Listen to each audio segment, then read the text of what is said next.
In Sasha's world, there is a slow-release domestic bioweapon made from graphene nanotechnology. In Daniel's world, graphene reactions are called the flu. In Sasha's world, he can see the effects of graphene because of his phlegm and magnetic friends and family. In Daniel's world, he calls friends and family conspiracy theorists and mentally ill if they don't agree with the propaganda he regurgitates. In Sasha's world, he proved graphene was in his body by hoiking a man loogie into a boiling hot fry pan. In Daniel's world, he repeats the same lies by the same liars who poisoned Daniel in the first place. In Sasha's world, he challenges the people who poisoned his children to stand up. In Daniel's world, he denies that he has irreversibly damaged his daughter. In Sasha's world, everyone supporting the Treaty of Waitangi celebration is helping push the lie that has led to us all being poisoned to death. In Daniel's world, he likes the illusion of indigenous people. In Sasha's world, Dr. David Martin and Dr. Matt Shelton are real people. In Daniel's world, he cannot comprehend that he has permanently and irreversibly damaged his only child. In Sasha's world, Sasha can see and hear aluminium and sulfur dioxide spraying planes up to 50 in a day. In Daniel's world, people have died from climate change. In Sasha's world, presidents lie about climate change because all presidents are related and members of the same royal family. In Daniel's world, he believes his vote makes a difference, even though all political parties supported Daniel poisoning his only child. In Sasha's world, the same investor in Nazi Germany started both the United Nations and the World Health Organization. In Sasha's world, this all happened within 3 years of Hitler posting his own death in a German newspaper. In Daniel's world, even though his grandfather was in charge of clearing out Hitler's bunker and Hitler was not there, America still won the war. In Sasha's world, the current American and New Zealand governments were founded by the James family, shipping Peru, Mauritanian and Irish slaves around the world in slave ships. Māori are not from the South Pacific. In Daniel's world, he believes this proven lie in a Goldie painting is real, but it's not. In Sasha's world, the same slave owners and pedophiles that brought Irish and Māori to the South Pacific had the King James Bible and the works of Shakespeare printed on the same printing press at the same time. In Daniel's world, he can't comprehend Daniel was still a slave who had ancestors on a slave ship called Jesus, brought and sold on Jamaican slave colonies exactly like African and Māori. In Sasha's world, he doesn't trust any government and didn't take a graphene injection, blue surgical mask or rapid test. In Daniel's world, he has been tricked into multiple graphene bioweapon shots. In Sasha's world, wars are only created to cull global population numbers and make money for investors. In Daniel's world, he is kept oblivious to the biggest genocide known to mankind. In Sasha's world, Japan was bombed with Nazi hydrogen technology and that's why people still live there, unlike Chernobyl, which is still uninhabitable from nuclear waste. In Daniel's world, they are not told NASA is a Nazi-based program making hydrogen rockets. In Sasha's world, Auckland and Hamilton have hydrogen buses. In Sasha's world, he predicted they would talk people into believing in UFOs when they haven't even been to the moon yet. In Daniel's world, they were told about the moon landing by the same investors that told Daniel to poison his family for health. In Daniel's world, they play Nazi accomplishments 24 hours a day on the History Channel. In Sasha's world, they say they want zero emissions from the slave class. Sasha's world is culling all of us down to zero with the same graphene injections that they are currently culling our livestock with. In Daniel's world, the major investor in graphene, domestic bioweapons, the UN, and the World Health Organization should be trusted, regardless that both Daniel and his nephew, in a total different country, are both magnetic in exactly the same place. And even though their phlegm acts exactly like graphene aerogel, not water with salt in it, a totally new substance called graphene that has already been proven multiple times in New Zealand. In Sasha's world, he knows he lives in a concentration camp that poisons his children with the air, water, petroleum-based foods and drinks, and even their bottled water has graphene in it. In Daniel's world, he fights hard to keep his child in a concentration camp. He is proud of his concentration camp and his job title within it, just like Butter's world, where he uses his connections to promote his son being in a rugby league team. Not that his son has been poisoned with graphene. Not that all kids in New Zealand have been poisoned with graphene because of people like Butter and Butter's world. In Sasha's world, Sasha has asked the people who poisoned his children to do a sit-down protest and shut Te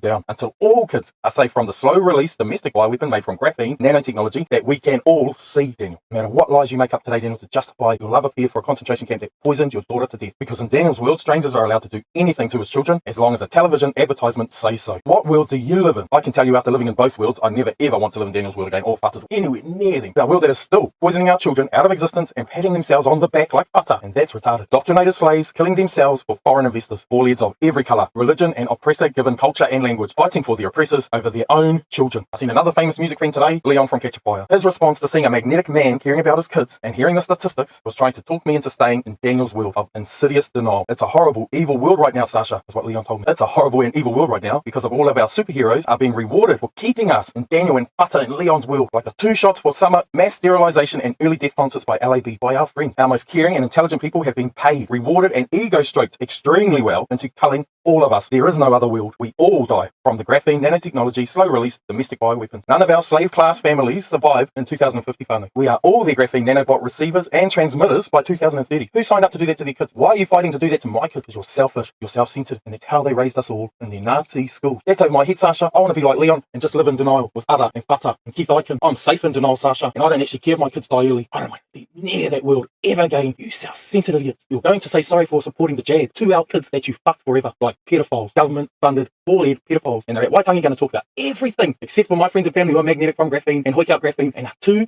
gutless, selfish to show anyone, and have left me out here to literally be shot and die, saving their kids while they lie about it. Their world needs to shut down, whānau. So what world do you live in? If you live in Daniel Perry's world, you're a fucking idiot. And there's nothing but proof of that. You're a self-centered cunt. You're shit as shit can be. You are the Nazis. Te kori stand the fuck up, te kori shut down. If you can't hoik in a fry pan for your brother Daniel, you're just another indoctrinated idiot who poisoned their kids to death and doing nothing about it.